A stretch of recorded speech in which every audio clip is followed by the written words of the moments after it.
ISI کے سابق chief فیض حمید کو 14 سال قید بامشقت کی سزا۔ ملٹری کورٹ نے بڑا فیصلہ سنا دیا۔ افواج پاکستان میں خود احتسابی کے عمل میں ایک اور تاریخ رقم۔ 15 ماہ چلنے والے field general court marshal K تحت فیض حمید کو 4 الزامات میں جرم ثابت ہونے پر سزا سنائی گئی۔ عسکری ترجمان کا کہنا ہے کہ فیض حمید کے خلاف سیاسی عناصر کے ساتھ مل کر انتشار اور عدم استحکام پھیلانے سمیت دیگر معاملات الگ سے دیکھے جا رہے ہیں۔ مجرم کو متعلقہ فارم پر اپیل کا حق بھی حاصل ہے۔ پاک فوج کا خود احتسابی کا نظام، متعلقہ ریٹائرڈ آفیسر نے ذاتی مقاصد کے مخصوص سیاسی عناصر کے اعماء پر قانون پر آئینی حدود سے تجاوز کیا۔ احتساب اپنے گھر سے کی ایک اور تاریخی مثال۔ ISI کے سابق سربراہ فیض حمید کو 14 سال قید بامشقت کی سزا۔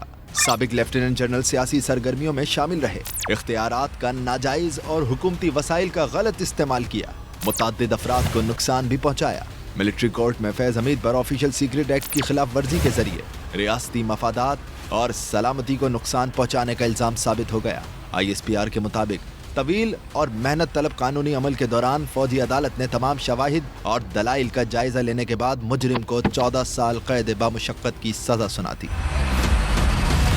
سابق لیفٹیننٹ جنرل فیض حمید کے خلاف آرمی ایکٹ کے تحت فیلڈ جنرل کورٹ مارشل کا عمل 12 اگست 2024 کو شروع ہوا، جو 15 ماہ تک جاری رہا۔ فیلڈ جنرل کورٹ مارشل نے تمام قانونی تقاضے پورے کیے۔ سابق ISI چیف کو اپنی مرضی کی دفاعی ٹیم کا انتخاب کرنے سمیت تمام قانونی حقوق فراہم کیے گئے۔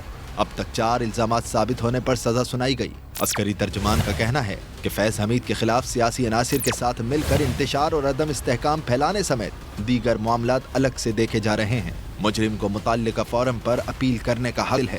فوج میں legal process is very deliberate and very just. Faiz Hameed سیاسی سرگرمیوں میں ملوث پائے گئے۔ اب 9 مئی کے کیس میں بانی PTI کا بھی ملٹری کورٹ میں ٹرائل ہو سکتا ہے۔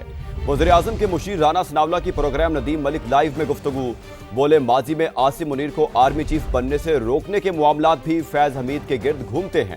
سینیٹر فیصل وابڈا نے بتایا 9 مئی کے مقدمے میں نہ صرف فیض حمید بانی کے خلاف گواہی دیں گے بلکہ شواہد بھی دیں گے۔ اگر فیض حمید صاحب کے خلاف یہ کیس چلا کہ وہ سیاسی سرگرمیوں میں ملوث تھے اور انہوں نے ریاست کو ڈی اسٹیبل کرنے کے لیے کوئی ایسی جو ہے وہ اینٹی اسٹیٹ جو ہے وہ ایکٹیویٹیز میں حصہ لیا اور اس جرم میں اگر ان کو پروسیکیوٹ کیا جاتا ہے تو پھر ان کے ساتھ آخر وہ ایکٹیویٹیز کسی کے ساتھ ہی انہوں نے کی نا، تو ان کے ساتھ جو لوگ ملوث پائے جائیں گے ان کا بھی ان کے ساتھ ہی ٹرائل ہوگا۔ اب دیکھیں یہ فیصلہ جب سامنے آئے گا تو پھر بہت ساری چیزیں، کیونکہ فیصلے میں تو ان چیزوں کا ذکر ہوگا، لیکن یہ ساری چیزیں جو ہیں وہ گھما پھرا کے جو ہے وہ فیض حمید صاحب تک پہنچتی ہیں، جو جنرل عاصم منیر صاحب کو آرمی چیف پروموٹ ہونے سے روکنے سے متعلق تھی۔ 9 مئی کے کیس انڈر ٹرائل ہے اور فیض حمید جو ہیں وہ عمران خان سمیت دیگر کے شواہد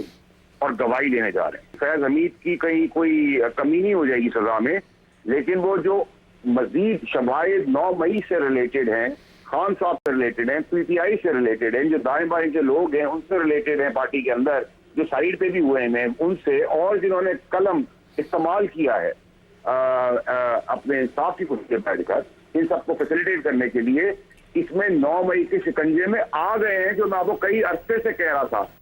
فیض حمید کو 14 سال کی سزا اب تاریخی فیصلہ ہے۔ چیئرمین پیپلز پارٹی بلاول بھٹو کی چنیوٹ میں میڈیا سے گفتگو، کہا بانی PTI اور فیض حمید اپنے وقت کے فرعون تھے جو آج مکافات عمل سے گزر رہے ہیں۔ یہ پیغام ہے کہ سب توبہ کریں اور آئندہ ایسی غلطیاں نہ کریں۔ KP میں گورنر راج سے متعلق کوئی مشاورت نہیں ہوئی، لیکن PTI اپنی سیاست سے وفاق کو سخت اقدامات پر مجبور کر رہی ہے۔